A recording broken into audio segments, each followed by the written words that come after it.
Owning a vehicle is the key to your freedom. Your car will take you all over the country, day or night, rain or shine, and it won't even complain about your driving.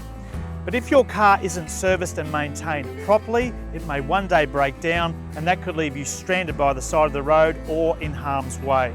Research has shown that 30% of Australian drivers aged 25 and under claim they don't have enough knowledge to perform a basic safety check of their vehicle. Even more concerning is that 38% of young drivers haven't even considered what they'd do if their car was to suddenly break down. And if faced with an issue such as a warning light on the dash or a flat tyre, the majority are prepared to keep driving. What's more, 2 in 5 drivers aged 25 and under have knowingly driven a car that had a safety issue at the time. Driver Safety Australia and Supercheap Auto want to change these statistics and give you and your family the tools you need to do these vehicle checks.